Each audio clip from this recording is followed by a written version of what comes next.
امت پریشان ہے. ہم نماز پڑھتے ہیں، کاروبار نہیں چل رہا ہے. نماز پڑھتے ہیں، گھر میں پریشانیاں ہیں. نماز پڑھتے ہیں، کارخانہ بند ہے. کیوں؟ ایک لائن کا فرماتے تھے جس لائن کا حکم توڑا ہے، جب تک اس لائن کا حکم پورا نہیں ہوگا کامیابی نہیں آئے گی. یہ نہیں ہو سکتا کہ حکم توڑا جائے معاملات میں اور عبادات سے حل کرایا جائے، یہ نہیں ہوگا. حکم توڑتا ہے معاملات میں، پریشانی آ رہی ہے، اس پریشانی کا علاج کر رہا ہے عبادات سے، یہ نہیں ہو سکتا.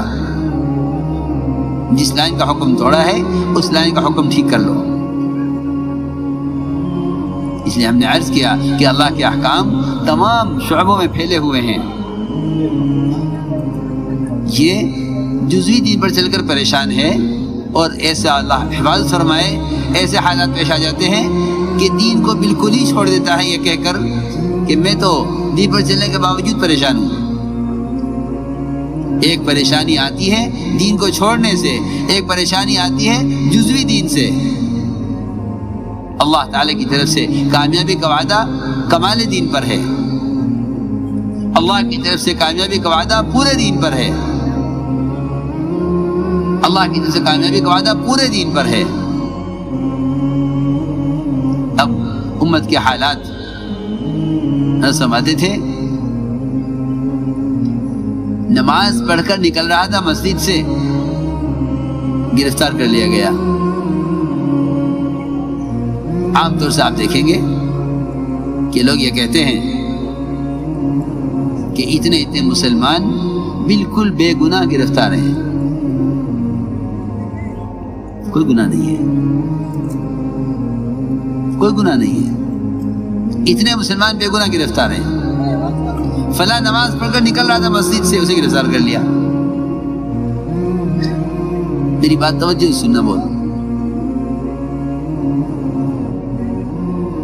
جب مسلمان ہر قسم کے حال کو براہ راست اپنے اعمال سے جوڑے گا تو یہ اپنے آپ کو ظالم کہے گا، دوسرے کو کبھی ظالم نہیں کہے گا. وَمَا ظَلَمْنَاهُمْ وَلَكِنْ كَانُوا هُمُ الظَّالِمِينَ. ہم نے ظلم نہیں کیا ان پر، انہوں نے خود ظلم کیا اپنی ذات پر. آدمی گناہ کر کے بھول جاتا ہے، گناہ کر کے بھول جاتا ہے. جب پکڑ آتی ہے، اس پکڑ کے آنے کے وقت کے عمل کو دیکھتا ہے، پچھلے گزرے ہوئے گناہ کو نہیں غور کرتا. میں مثال دے کر سمجھا دیتا ہوں تاکہ بات آسان ہو جائے. ٹریفک کا نظام ہے، اشارے پر آپ کو ٹھہرنا چاہیے ورنہ آپ کا چالان ہوگا. ایک اشارہ آیا، کاٹ گیا. دوسرا اشارہ آیا، کاٹ گیا. جانتے ہیں یہ لوگ، وہاں کیمرے لگے ہوئے ہیں. عجیب بات ہے، عجیب بات ہے. نہ سمجھتے تھے جب اللہ کا خوف دلوں سے نکل جاتا ہے تو مخلوق کے خوف کی وجہ سے آدمی مخلوق کے خوف سے قانون کا پر عمل کر لیتا ہے، لیکن اللہ کے خوف سے اللہ کے امر پر، اللہ کے حکم پر عمل نہیں کرتا. دو اشارے کاٹ گیا، تیسرے پر جا کر رک گیا. یہاں اطاعت کر رہے ہیں، یہاں اطاعت کر رہے ہیں. ہم نماز پڑھ رہے ہیں، ہم اطاعت پر ہیں، ہم نماز پڑھ رہے ہیں. پکڑ کیوں آ گئی یہاں؟ ہم تو نماز پڑھ رہے تھے. یہاں کیوں پکڑ آ گئی؟ ہم تو اشارے پر کھڑے ہوئے تھے، لال بتی پر رکے ہوئے تھے، کیوں پکڑا؟ آس پاس والے بھی شکایت کر رہے ہیں کہ پولیس نے زیادتی کی ہے، ان کو اشارے پر سے لے گیا پکڑ کر، حالانکہ ہمارے ساتھ کھڑے ہوئے تھے. ہم گواہ ہیں، اس نے غلطی نہیں کی ہے، اس کی غلطی نہیں ہے، اس کی غلطی نہیں ہے. اللہ کا ایک نظام ہے، اللہ کا ایک نظام ہے. یعفو عن کثیر، یعفو عن کثیر. وہ تمہارے اتنے گناہوں سے درگزر کرتا ہے، اتنوں سے درگزر کرتا ہے، وہ صرف تمہاری حفاظت کے لیے، تمہاری نجات کے لیے تمہیں کسی گناہ پر تنبیہ کر دیتا ہے، ورنہ بہت گناہوں کو بخش دیتا ہے. یعفو عن کثیر. میں عرض کر رہا تھا کہ اس اشارے پر آ کر پکڑا گیا ہے، یہ بھی کہہ رہا ہے کہ میں بے خطا ہوں، دیکھنے والے بھی کہہ رہے بے خطا ہے۔ یہ پکڑ اس اشارے پر رکنے پر نہیں آئی ہے، یہ جو پکڑ آئی ہے یہ پچھلے 2 اشارے کاٹنے پر آئی ہے۔ یہ میں عرض کرنا چاہتا ہوں، یہ جو حالات آئے ہیں یہ حالات اس پر نہیں آئے، یہ پکڑ اس پر نہیں آئی کہ اس اشارے پر کھڑا ہوا ہے، یہ پکڑ اس پر آئی ہے کہ اس سے پہلے 2 اشارے کاٹ کے آیا ہے۔ میں اس کو مثال دے کر سمجھا رہا ہوں۔ اس لیے میرے دوستو عزیزو، وعدہ پورے دین پر ہے، وعدہ کمال دین پر ہے۔ اس پورے دین پر چلنے کی استعداد جو پیدا ہوگی اس کے لیے یہ دعوت اللہ کہ تمہارے دین میں، تمہیں دین پر چلنے میں کوئی رکاوٹ نہ آئے، اور رکاوٹ ڈالنے والوں کے مقابلے پر اللہ خود آ جائے۔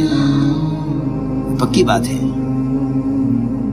کہ جب کوئی بندہ اللہ کی طرف چلتا ہے اور اللہ کی طرف بلاتا ہے تو اللہ رب العزت اس کے راستے سے رکاوٹوں کو ہٹا دیتے ہیں۔ تو ہم نے عرض کیا کہ پورے دین پر استقامت، کہ اللہ نے یہ فرمایا ہے ان تنصروا اللہ ینصرکم ویثبت اقدامکم، کہ اگر تم اس کے دین کے مددگار ہو تو وہ تمہاری مدد کرنے والا ہے اور تمہارے قدموں کو دین پر جمانے والا ہے۔ اس دعوت کی عمومیت سے اسلام میں آمد ہی آمد تھی، نکلنے کا راستہ کوئی نہیں تھا۔ اس دعوت کی عمومیت سے اسلام میں آمد ہی آمد تھی، نکلنے کا راستہ کوئی نہیں تھا۔ اس دعوت کی وجہ سے اسلام میں آنے کا راستہ تھا، نکلنے کا کوئی راستہ نہیں تھا۔ اگر کوئی بھاگنا بھی چاہتا ہے اسلام سے، اللہ اکبر، جو فرد جہاں جس حال میں تھا وہ دعوت اللہ کو اپنا ایسا فرض منصبی اور اپنا ایسا وظیفہ بنائے ہوئے تھا۔ عجیب واقعہ ہے، اکرمہ بن ابی جہل،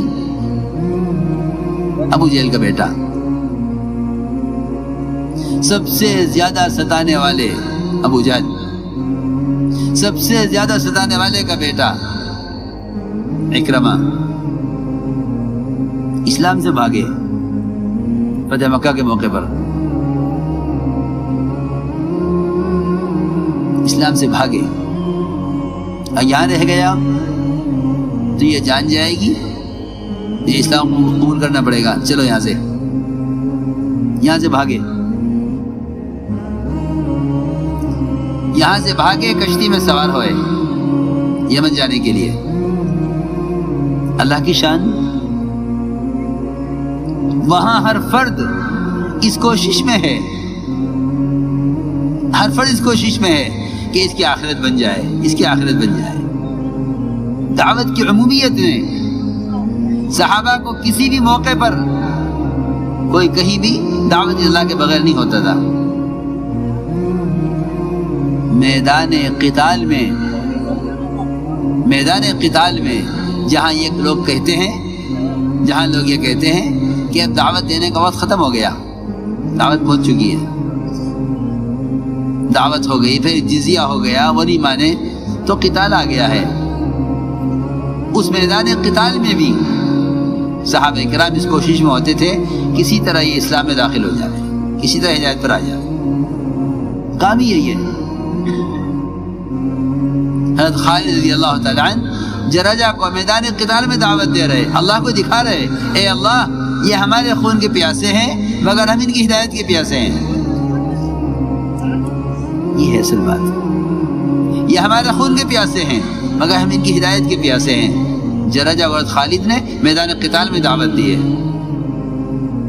امام ابو حنیفہ رحمۃ اللہ علیہ فرماتے ہیں کہ میدان قتال میں بھی دعوت دینا مستحب ہے،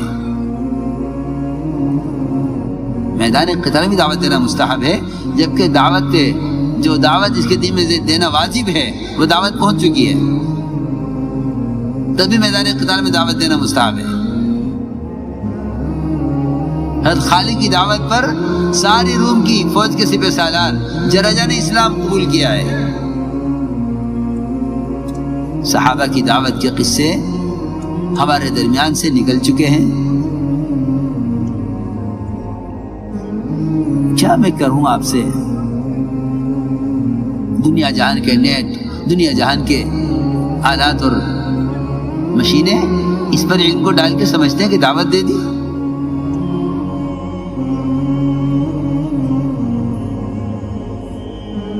دعوت پہنچ گئی۔ یہ مجاہدہ نہیں ہے۔ اللہ نے ہدایت کا وعدہ اپنے راستے کے مجاہدے پر کیا ہے، یہ مجاہدے کا راستہ نہیں ہے۔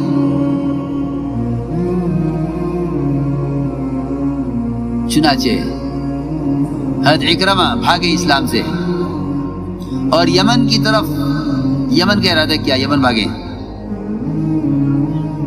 ایک کشتی میں سوار ہوئے یمن کی طرف جانے کے لیے۔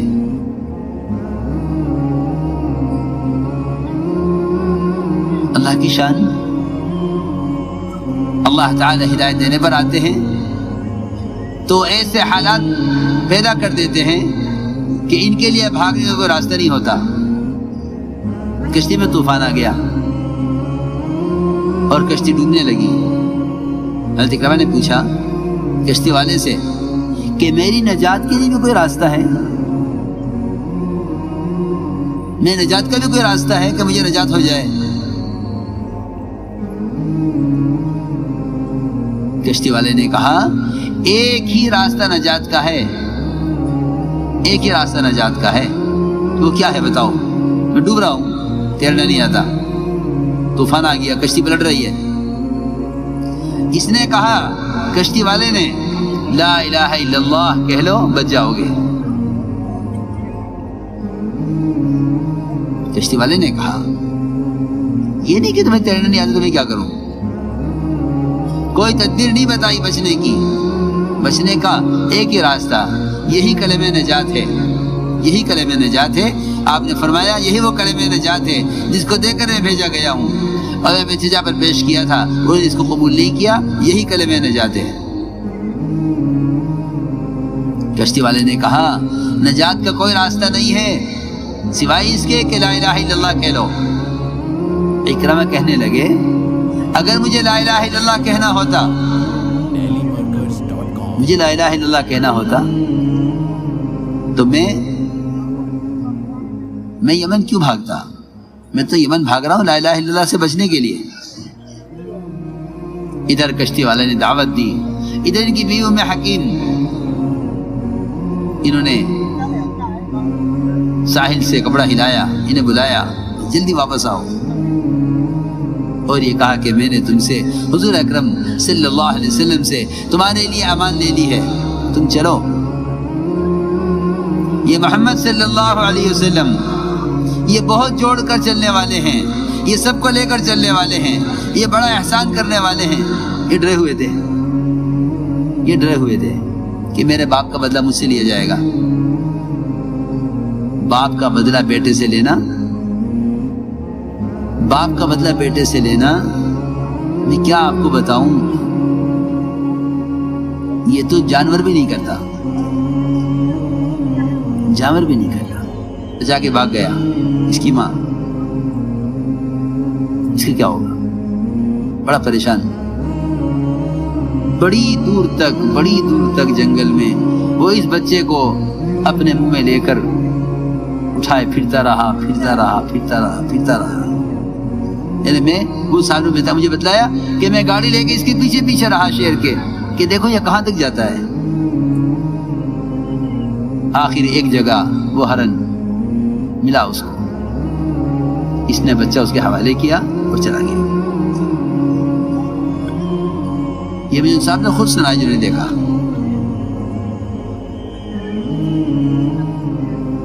بات یہ ہے، اس لیے میں نے عرض کیا کہ یہ انتہائی بد اخلاقی اور انتہائی درندگی کا مزاج ہے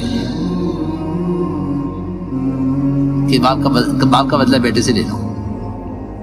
نہیں، حضور اکرم صلی اللہ علیہ وسلم نے حضرت اکرمہ کے آنے سے پہلے ہی صحابہ کو بتا دیا کہ اکرمہ آ رہے ہیں، اسلام قبول کرنے کے لیے آ رہے ہیں، دیکھو ان کے سامنے ان کے باپ کو برا مت کہنا، تبھی تمہیں اس کے باپ کی حرکتیں یاد آ جائیں، اور تم کوئی ذرہ برابر کوئی بات ابو جہل کی ستانے کی اس کے بیٹے کے سامنے مت کرنا۔